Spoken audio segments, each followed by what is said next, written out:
Donc merci de me donner ce bonheur, cet honneur, cet avantage de venir parler à la prestigieuse Yeshiva Yeshuot Yosef, la grande Yeshiva.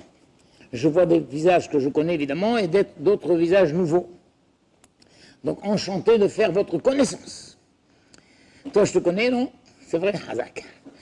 Alors cette semaine, nous allons lire Parashat Bar Torah, qui est riche en événements, très riche. L'un des événements centraux de la Parashat, c'est lorsque la Torah nous raconte que des gens se sont approchés de Moshe Rabbeinu et sont venus se plaindre. De quoi? Que maintenant les Bnei Israël allaient faire le Korban Pessah. Et eux ont dit, nous on ne peut pas faire le Korban Pessah. Pourquoi? Parce que nous sommes tamés au contact d'un mort. C'est marqué comme ça. Voilà. Il y a eu des gens qui étaient impurs au contact de mort. Ils n'ont pas pu faire le Korban Pessah.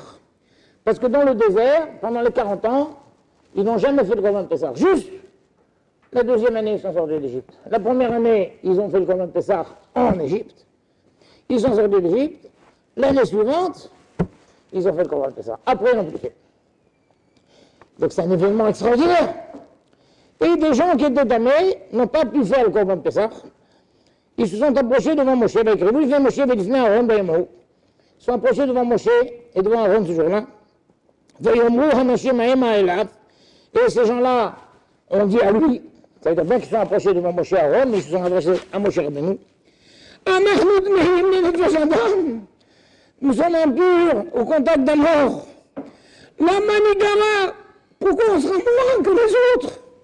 Les villes écrivent de Korban Hashem, de ne pas approcher le Korban d'Hashem Bémorado à son heure, plutôt en Israël, parmi tous les autres juifs. Qui étaient ces gens? Qui étaient ces gens qui sont venus pleurer, qui sont impurs au contact d'un mort, et que donc ils ne peuvent pas porter comme un ça? À vous la parole. Qu'est-ce que tu dis? Benoît Sélophane, non. Non, elles n'étaient pas en contact avec leur... Qu'est-ce que tu dis? Oh! Première opinion, dans ma Maseret Souka Daf Kafé, Amoud Aleph, Rabbi aussi Agli dit, ceux qui avaient porté le tombeau de Yosef. On est tombé, nous on s'occupe de Yosef. On est tamé. Alors quoi, à cause de ça? Alors attendez, petite parenthèse. Ça veut dire quoi? Il le portait à bout de bras toute la journée? Attendez, quand s'est passée cette scène? Et c'est passé quand cette scène? Et c'est passé le 15 Nissan de la deuxième année. Et c'est passé où? Dans quel lieu? Dans le désert. Mais où précisément dans le désert? Au pied du Har Sinaï. Les Bnei Israël sont arrivés au pied du Har Sinaï l'année dernière au Rosh Chodesh Sivan. Depuis, ils n'ont pas quitté. Combien de temps les enfants d'Israël sont restés au pied du Har Sinaï? Un an, voilà, un an jusqu'au 20 Iyar. Donc 1 an et 20 jours ils sont restés. Donc ils étaient là. Ben, ceux qui portaient le tombeau de Yosef, ils l'ont bien posé quelque part. Le jour où ils sont arrivés au Har Sinaï, au Rosh Chodesh Sivan, donc il y a 10 mois, ils l'ont posé. Ils ont fait une tente, ils l'ont posé, ça y est. Et bien alors, depuis 10 mois, ils n'ont pas eu l'occasion de se purifier. Qu'est-ce dire? Excellent! Parce qu'il n'y avait pas la vache rousse. Quand est-ce qu'on a fait la première vache rousse? Le 2 Nissan, Rosh Chodesh Nissan, le Mishkan a été inauguré. Le 2 Nissan, et Nazar Cohen a fait la vache rousse. Et eux n'ont pas eu le temps de se purifier. Ils n'ont pas eu le temps de se purifier. Donc ils ont été quoi? Ah, non. Deuxième opinion qui... Oui. Plus fort, plus fort. Comment la jours avant. On a dit les deux dates, mais après, c'est impossible. Excellent, ben, tu m'as sauté des étapes. Pour l'instant, on est un avis, Rabbi Yossi Aglili. Voilà. Deuxième avis, dit alors. Voilà. Rabbi Akiva dit, non, c'était Elisaphan et, comment il s'appelle, Michaël et Elisaphan, ceux qui ont sorti Nadav et Avihu. Ceux qui ont sorti Nadav et Avihu. Amar, Rabbi Yitzhak, non, ces deux opinions ne vont pas. Parce que tout ça, ça s'est passé Rosh Chodesh Nisan, il y a eu 15 jours qui sont passés, ils avaient le temps de se purifier. Ceux qui ont le Aaron de Yosef, ils avaient le temps de se purifier. Et Nadav et Avihu, ils avaient le temps de se purifier. Et là, la troisième opinion, c'est quoi la troisième opinion? Des gens simples qui quoi, qui? Pourquoi? Parce qu'ils sont occupés de mettre Mitzvah. Rachid dit, mettre Mitzvah. C'est quoi cette histoire? Il y avait mettre Mitzvah dans le désert. Mettre Mitzvah, c'est quoi? C'est un mort. Tu trouves un mort en plein champ, tu l'enterres. En plein désert, ils sont tous là. Quel mettre Mitzvah il y avait dans le désert? Comprenez ma question? Quel Mitzvah? Rachid répond, non, chaque maître, c'est un maître Mitzvah. C'est pas un maître Mitzvah comme on croit. Non! Des gens, il a perdu son père, il a perdu sa mère, il a perdu quelqu'un. D'accord? Ils se sont occupés, c'est une mitzvah d'enterrer un mort. Donc à ce moment-là, d'après la première opinion, c'était peut-être 3, 4 personnes, ou 10 personnes, je ne sais pas, ceux qui se relayaient peut-être pour porter le kéver de Yosef. D'après Rabbi Akiva, c'était juste 2 personnes. D'après Rabbi Yitzhak, c'était peut-être des centaines de personnes qui avaient enterré des morts. Je ne sais pas combien de morts mouraient tous les jours. Donc d'après, on comprend, mais d'après les premières opinions, pourquoi ils ne sont pas purifiés? Pourquoi ils sont pas purifiés? Alors le Malbim, il dit qu'en vrai, c'est Rabbi Akiva le Shitato. Pour Rabbi Akiva. Rabbi Akiva le Shitato, il dit que le Nadav Avihu, le Hanoukat Mishkan, n'a pas eu lieu le 1er Nissan, et il a eu lieu le 8 Nissan. Parce que nous, on dit, parce que c'est Shmini Amilouim. Alors, d'après nous, les Milouim ont commencé le 25 Adar, et ça s'est terminé Rosh Chodesh Nissan. Mais d'après Rabbi Akiva, non, ça a commencé Rosh Chodesh Nissan, et ça s'est terminé le 8 Nissan. Donc, le 8 Nissan, il y a eu Hanoukat Mishkan, c'est là où Nadav et Avihu ont porté le Korban, c'est là où ils sont morts, c'est là où Moshe Rabbeinu leur a dit, sortez le corps de vos cousins, ils ont sorti, 1, 8, 9, 10, 11, 12, 13, 14, aïe, aïe, aïe, aïe, aïe. Le 14 Nissan, c'était Shvi'i. Yom HaShvi'i. Et ce soir, on pourra leur faire. Mais cet après-midi, on ne peut pas. On peut pas. Alors, ils ont été quoi? Qu'est-ce qu'ils ont voulu? Ils ont dit, bah, qu'on nous permette quand même. Qu'on nous permette quand même si on est tamé. Pourquoi? Là, Rav Bergman explique, parce que on sait que si le Tzibour est tamé, on peut apporter Korban Pessah Betouma. Eux, ils ont dit, puisque Akadosh Baruch Hu a dit que Chol ha'am yifkod asrefa, ce qui vient de se passer, la mort de Nadav et Avihu, c'est un drame communautaire qui concerne tout le Tzibour. Donc ils ont dit, nous on est tamé, c'est comme tout Tzibour. C'est comme tout Tzibour. Permettez-nous d'apporter le Korban. Vous comprenez? Alors, Akadosh Baruch Hu leur dit, écoutez, ne paniquez pas. Ne paniquez pas, tout est prévu. Tout est sous contrôle. C'est quoi la réponse? Les Archénis. Et Rachid dit que normalement, cette halakha de Pessah Sheni aurait dû être dit. Mais Galgalim Sroud Ané des Zakai. On déclenche un mérite par celui qui est méritant. Alors, toute la sira, c'est quoi le mérite spécial de Michaël et Elisaphan? C'est quoi le mérite spécial? Et là, Rav Bergman explique une chose extraordinaire. On va voir, la plus grande mitzvah qui existe, c'est Kiddush Hashem. Nous sommes sur terre pour faire Kiddush Hashem.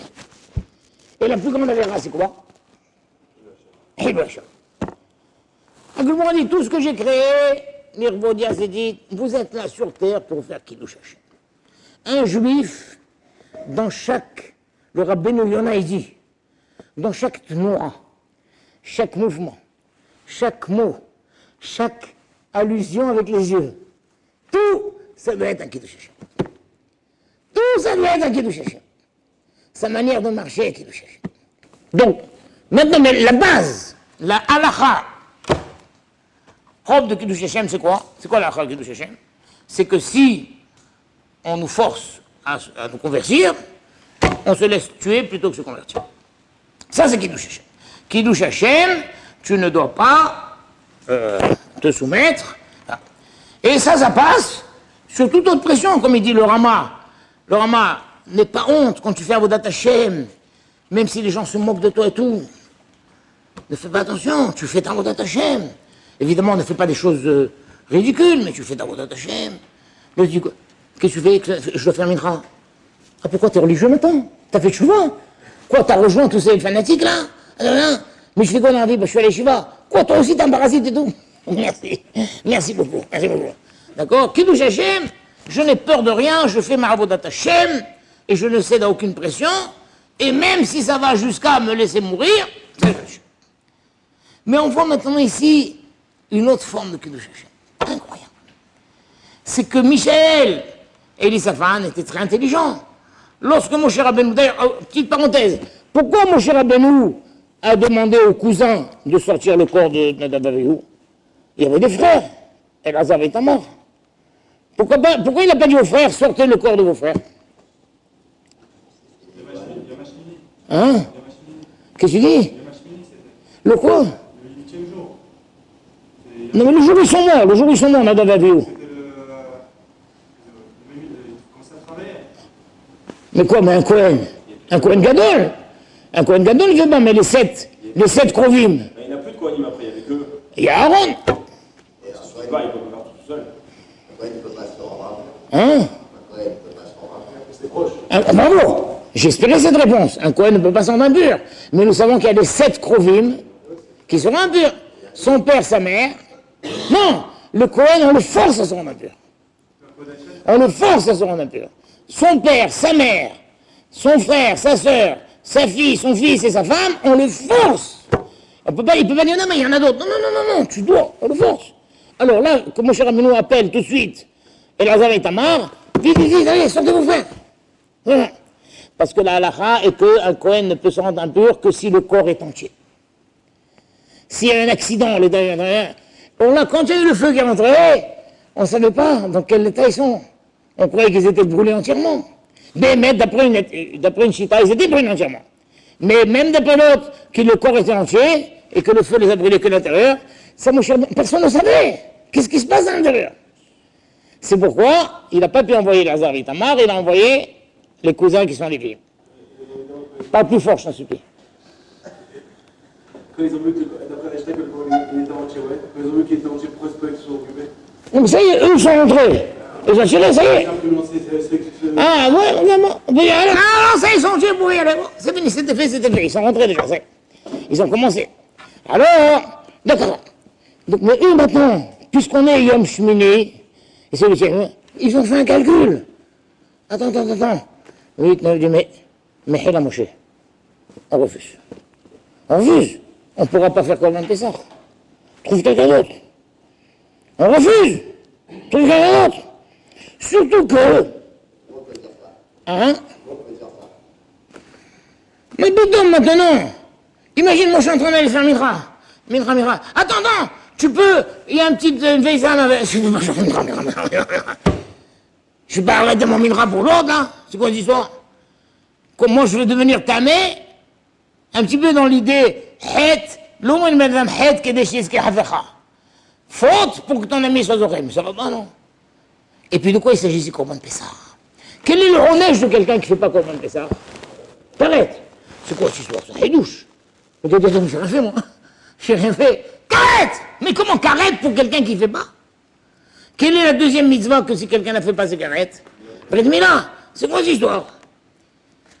On me dit sur le passouk de Shir HaShirim, il a dit, Pithili, Achoti, Rayati, Damadi, ouvre-moi, Achoti, sur Achoti.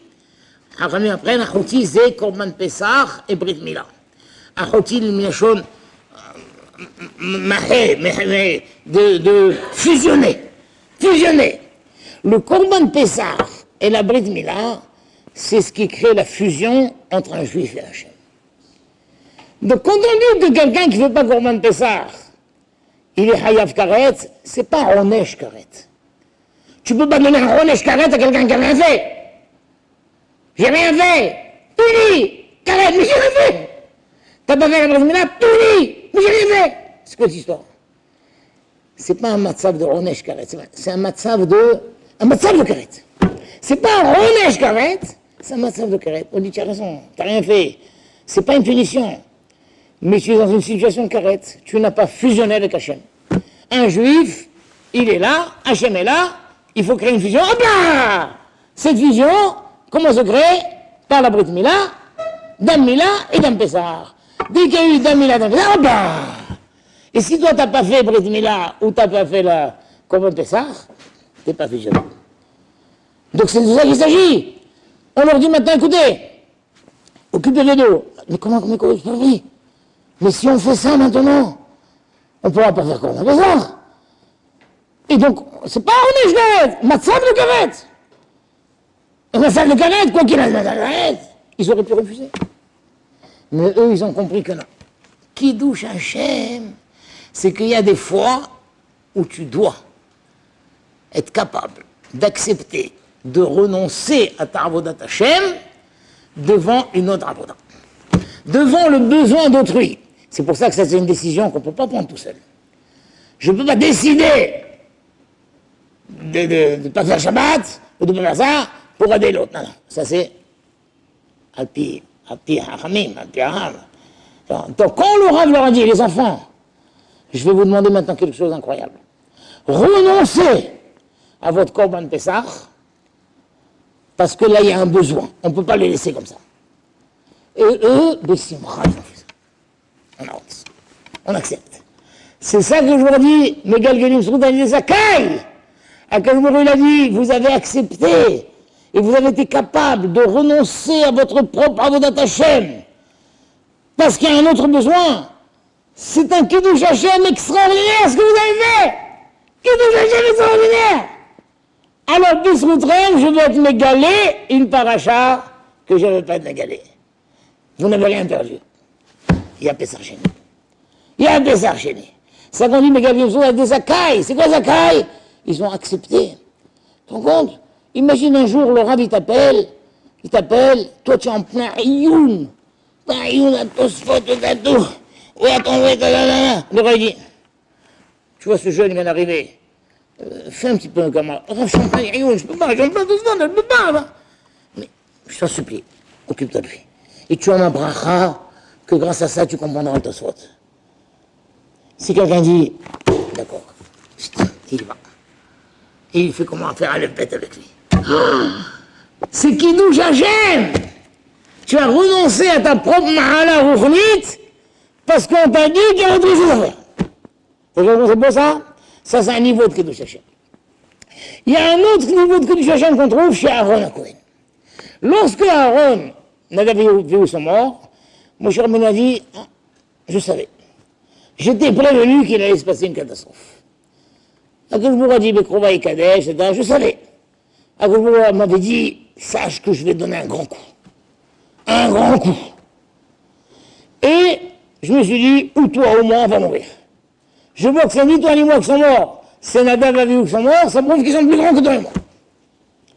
Donc d'après ce pshat, c'est qui a fait Kiddush Hashem? Hashem. Hashem a dit, je veux sanctifier mon nom. Je veux sanctifier mon nom, on donne un grand coup. Mais d'après le Rashbam, il n'explique pas comme ça. Le Rashbam dit là-bas, c'est qui a fait le Kiddush Hashem? C'est Aaron. Le Rashbam, il dit, Amar Moshe Aaron.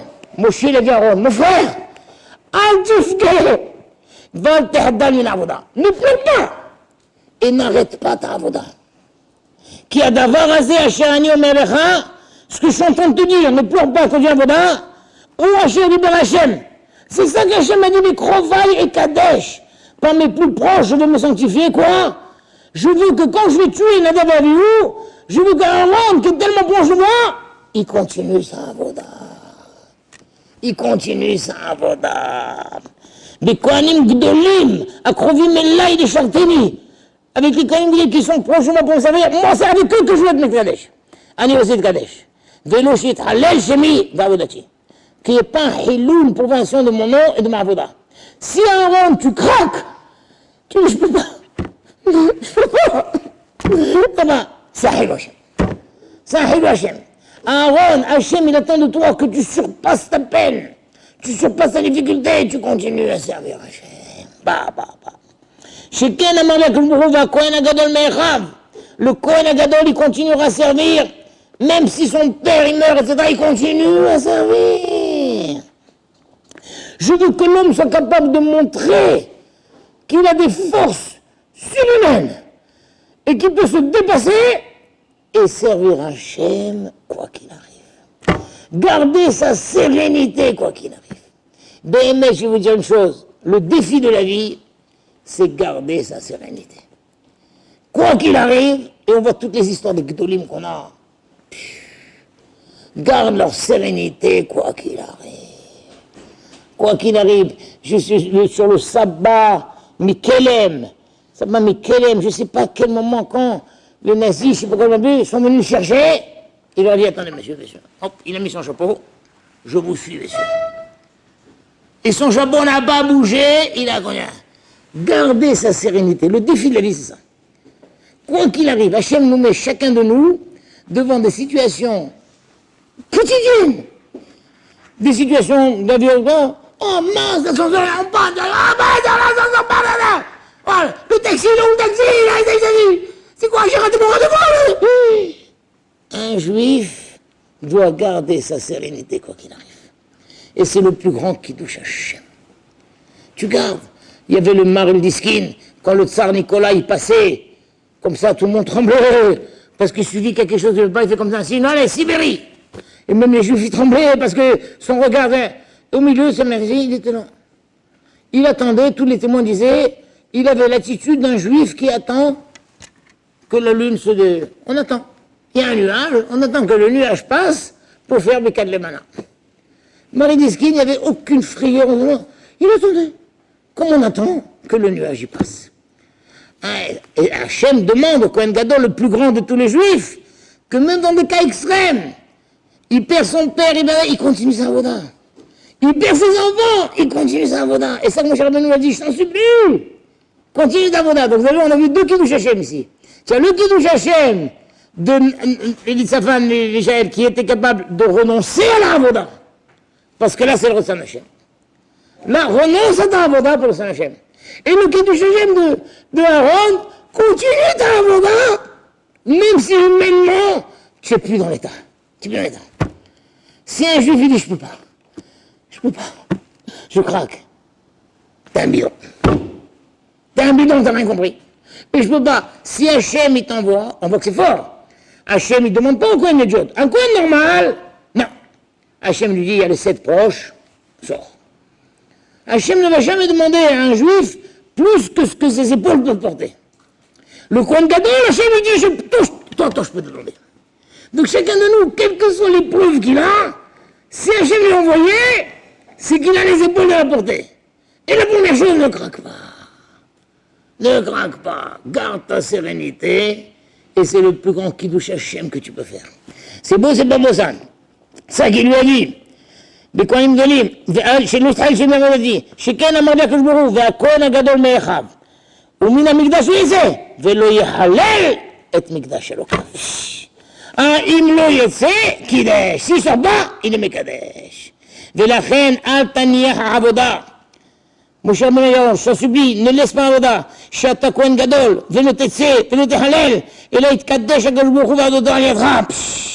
ועל כל רוע, etc. Vous vous rendez compte? זהו כבוד השכינה, שרואה בנת מתים.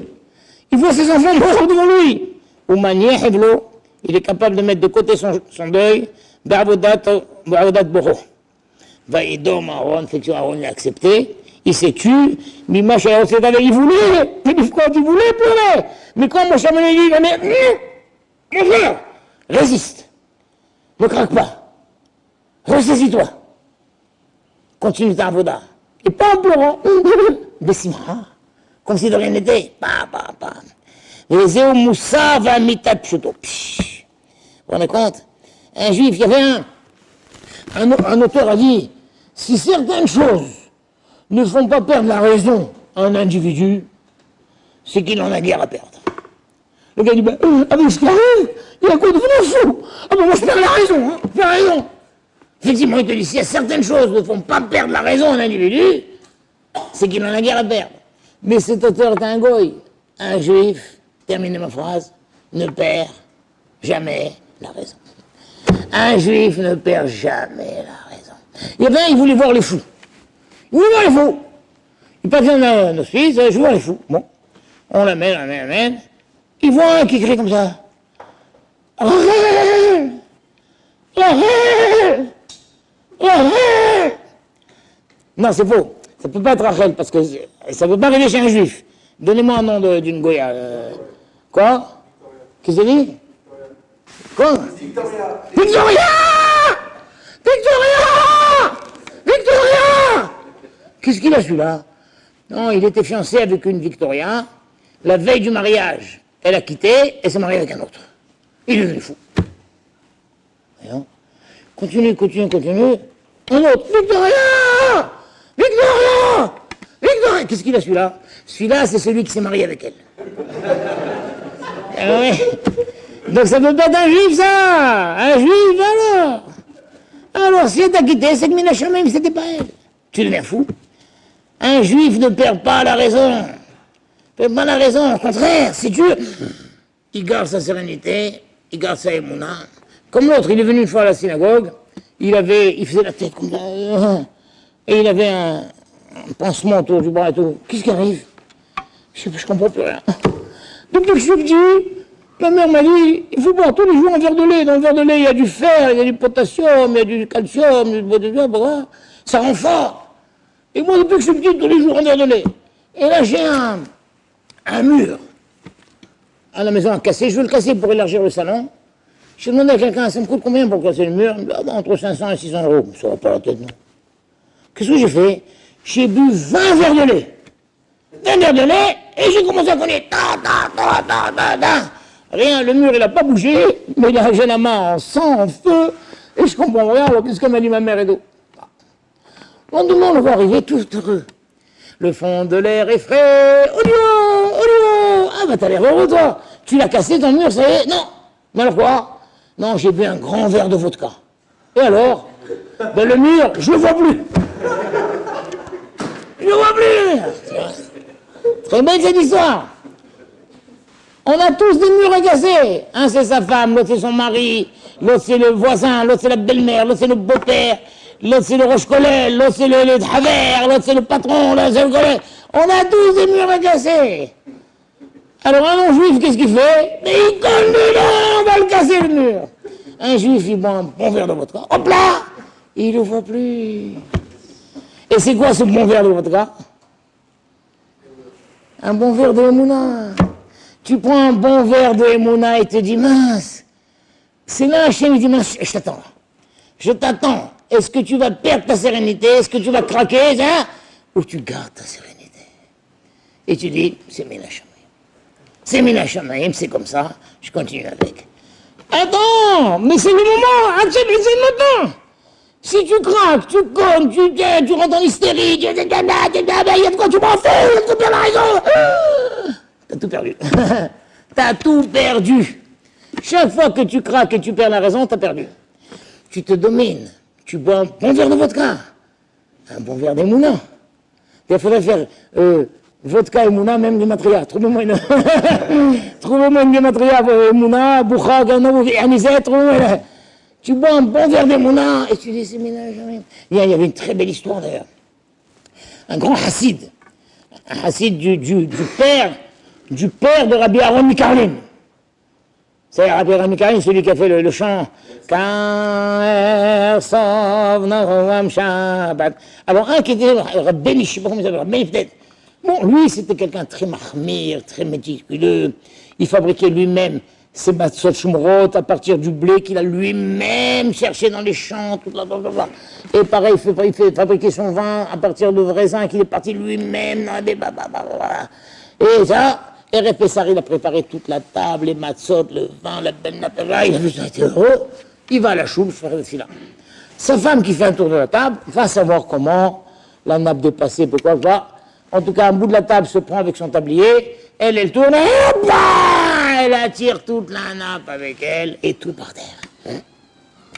Première réaction, elle va dans son lit, elle pleure, et se met, elle attend que son mari rentre pour la tuer. Le mari, entre-temps, rentre de la choule, il ouvre la porte, il voit, il n'a pas le temps de réagir, que sa femme a changé déjà d'idée. C'est ta faute, c'est pas de ma faute. Ça, entre-temps, les femmes, elles sont capables de papa. C'est ta faute, c'est pas de ma faute. Tu es un irresponsable. Est-ce qu'on laisse les matzot et le vin sans surveillance? Tu aurais dû mettre tout ça après le retour de la synagogue. C'est ta faute, c'est pas de ma faute. Et tellement elle est chauffée. Et d'ailleurs, moi, je peux plus continuer à vivre avec un irresponsable comme ça. Après Pessah, tu me donnes le guet et c'est fini. Et lui, il lui dit, quelle importance que ce soit ma faute ou ta faute. N'est-ce pas la volonté d'Hachem que cette année, ça se passe comme ça? Toutes les années, c'est Messoudar. Cette année, Hachem a voulu voir comment on va réagir quand tout est par terre. Viens, essayons de ramasser ce qu'on peut.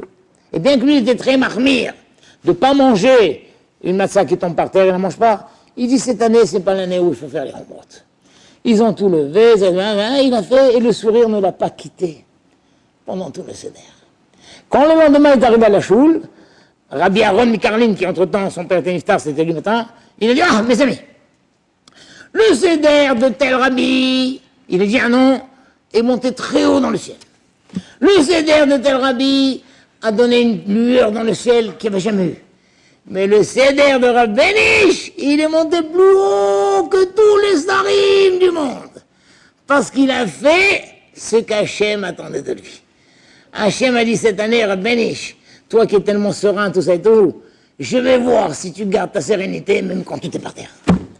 Et il a réussi. Tu te rends compte? Chacun de nous, il a des situations où on va voir. Toi, tu dis chez Emouna, tout vient d'Hachem et tout, on va te voir. On va te voir. Qu'est-ce qui va se passer quand tu arrives et que l'ascenseur est en panne? Qu'est-ce qui va se passer quand tu arrives et que tu as raté ton rendez-vous? Que tu as raté ton avion? Qu'est-ce qui va se passer? Est-ce que tu craques? Est-ce que tu accuses? Est-ce que tu es ainsi là? Ou tu dis, un kol min hashamayim.